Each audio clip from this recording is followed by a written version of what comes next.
So this is Flint just doing a little place duration, and I know I talk about this a lot, um, but there's so much value in it. So I think most of the people that call, the reason they're calling, the reason they really want training is because their dog just doesn't have impulse control, or they don't respect boundaries, but those are really pretty deeply intertwined, right? Those are definitely related.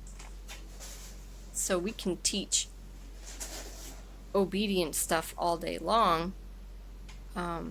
See right here, he's going to start getting into chewing on his paws or on the cot. I'm going to tap. Not real high, just enough to let him know I don't want him doing that. I want him to relax, and he's gonna relax and maybe be a little sulky, but it's okay. So, but that's what I wanted to talk about, is teaching your dog to be bored.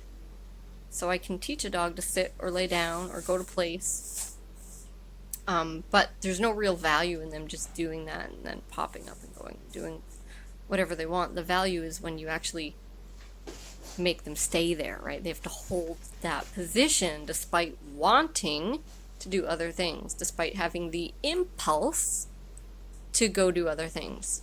So, and not that there's anything wrong with your dog having fun, or exploring or any of that, but they can't do it all the time. They can't always have what they want, and they don't always need to be looking for something to be occupied with. So if you never teach your dog how to just cope with having nothing to do, then they'll always need to have something to do. And the most common advice out there, unfortunately, is to keep your dog busy, keep your dog stimulated, give them, these doggy puzzles and games and frozen Kongs and bones. And I don't have a problem with those things necessarily, but I do have a problem with the philosophy of making sure your dog has a constant stream of those things coming in so that they never get bored.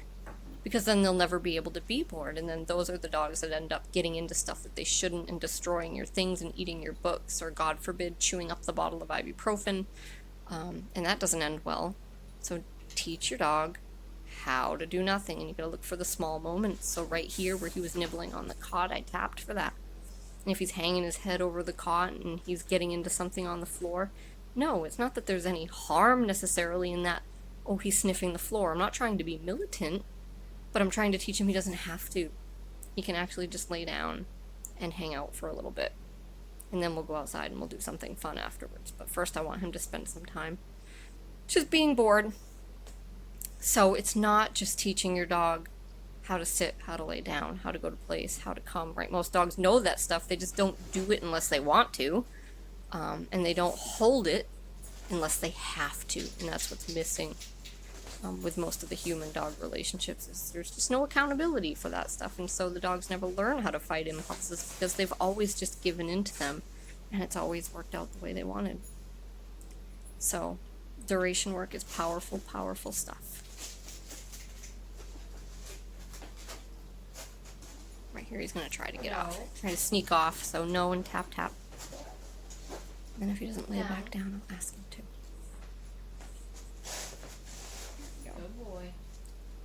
So we're just going to spend a little time doing this. And then we'll go outside and we'll go for a little walk.